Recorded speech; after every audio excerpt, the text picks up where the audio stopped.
Salam alaikum. Today we gonna get into talking about when I ran from a group home. I remember as a kid, man, I had it rough, man. I ain't gonna lie, man. I had to bump my head so many times to get to where I'm at and to where I'm thinking today. Man, it's crazy. You gotta go through the experience. It's like no matter what.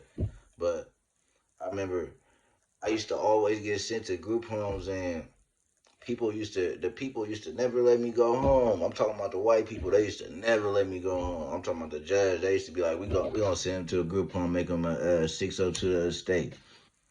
So I got an interview. They was trying to send me to level B placement. You know, level B placement is basically out of state placement. It's not in your city or nowhere near your city. First, Pennsylvania came. I'm like, nah, I'm cool. And then I kept refusing them, and then they eventually let one of them come and get me. So they called my name for release. I'm thinking I'm getting released and shit, but then nah, I'm going to this place. So bang, I'm already in the back of my mind. I'm like, I'm about to run. I'm about to go home. I ain't been home in a minute. I miss my people. I'm about to go home. So being they released me, I'm thinking in my head, like, damn, how I'm about to get the run. I try to test them at first. I'm like, hey, can you stop right here? They're like, we not stopping. We got a lot of places we got to pick up people and stuff. So I'm already knowing they not trying to give me a chance to escape. So, I start getting crafty. I start thinking for a bit. I'm like, my stomach hurting. I got to use the bathroom. So they take me to a gas station hella far in Second and Northgate somewhere, right? So being I'm in there plotting, I'm thinking, I'm like, how I'm about to escape these people? They got two big ass Samoan niggas and shit. And I'm just sitting here just trying to figure out, like, damn. So I go on the bathroom. I'm in there looking for a weapon or anything that I can pump fake on them with, or I can break away and shit. I see the plunger. I grab the plunger. I come out the plunger. I come out with the plunger, and I act like I'm about to hit him. Then I run. Bing! I get away. Break across the street. I see a white person. I'm like, hey, you know where the light rail at? He like, the light rail is right up the street. Just keep walking up. Bing! I instantly get on the light rail. Escape. I don't know what I did in that time because I didn't did so much shit, man. But I end up getting caught again. This time they get crafty. They like, we gonna have our staff from the juvenile hall transport them out there to Nevada. So bang, they get me to Nevada. I get there. I see one of the homies, he hand me a cheeseburger and shit. I'm like, good, I need this motherfucker. He telling me, letting me know what's going on. I'm with motherfuckers all around the motherfucking state, basically.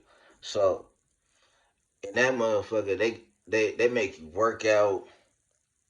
You can't drink no juice till you drink a whole tall glass of 8 ounce of water.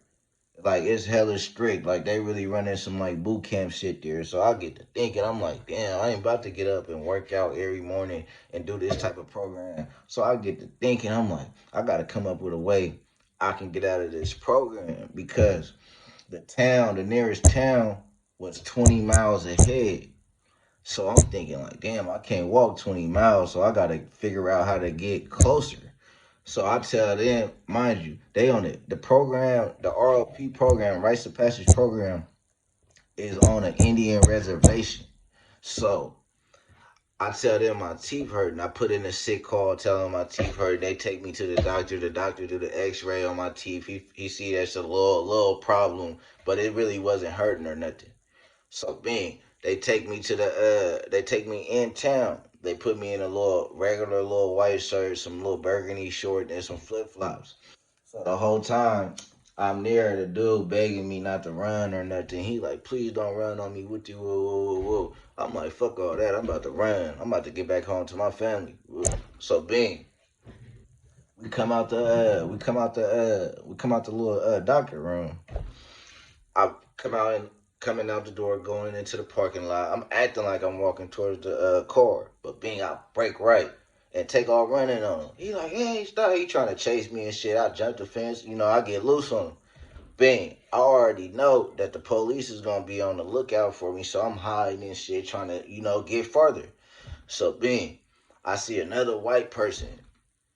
Mind you, I never been to Reno a day in my life, so I'm just trying to I always used to hear people talk about Circus Circus. So I'm asking people, I'm like, hey, you know what Circus Circus at? He like, yeah, just keep walking up. So I'm walking around Circus Circus. It's starting to get hella cold. The sun going down. I don't know nobody out here. I'm walking around in Reno by the Greyhound station and shit. I walk up the hill, go up by the 7-Eleven towards some people's house. I steal I steal some people white vans off their porch. It was my size 10. I'm like, it's like God wanted me to have him on to get a safe trip back. So being, I start walking, and then I seen this white dude and his girl. I tell him a little side story. I'm young at the time, so I'm telling him like, my football team left me with you. My mom gonna want me to be home. I need to get home.